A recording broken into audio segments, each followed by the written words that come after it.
Il y a des gens à Gaza, s'ils peuvent enregistrer tout ce qui se passe, ils doivent le faire. Ils n'ont pas le choix. On verra après qu'est-ce qu'on en fait. Mais il faut témoigner. Toute ma filmographie reflète cette volonté de conserver les choses, de les remettre au goût du jour, de reconstruire le passé et les mettre dans le présent. Si on ne comprend pas ce qui s'est passé, on ne comprendra pas ce qui se passe en ce moment. Et on fera les mêmes erreurs. Et on aura le même aveuglement.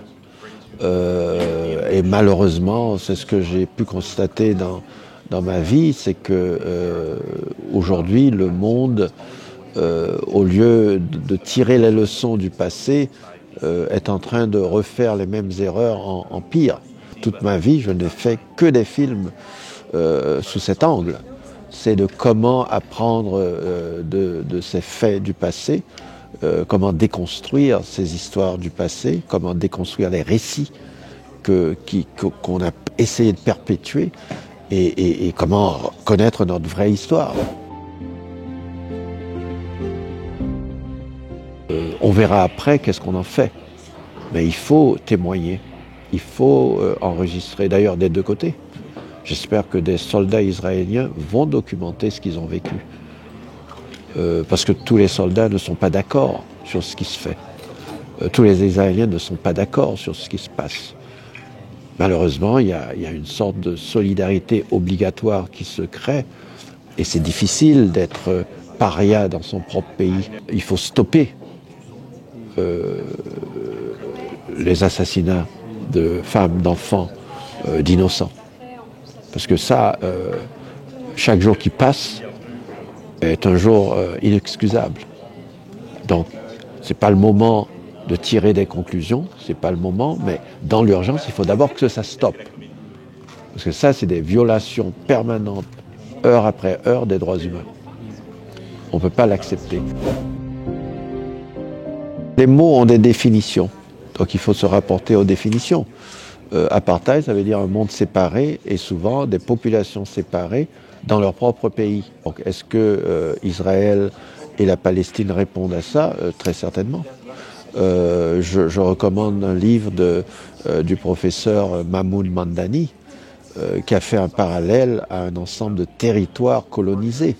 Donc il met là-dedans, par exemple, l'Australie, qui est un bon exemple. Il met aussi Israël-Palestine. Il met aussi l'Afrique du Sud, qui ont été pas seulement dans leur développement historique, mais dans leur structure politique, dans la classification même des races, reflète exactement ce qu'on peut appeler un apartheid ou même une colonisation. D'ailleurs, celui qui a inventé le mot génocide, qui l'a fabriqué, Lemkin, il avait une liste de 42 exemples dans l'histoire du monde de génocide.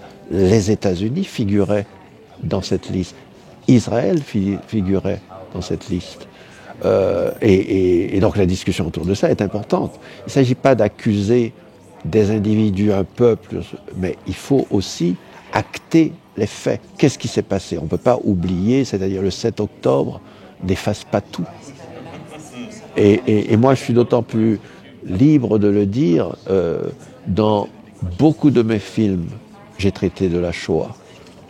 Dans beaucoup de mes films, j'ai insisté sur le fait que ce qui s'est passé en Europe dans les années 30 et 40 était une limite et un test et un symbole que le monde développé, le monde occidental et le reste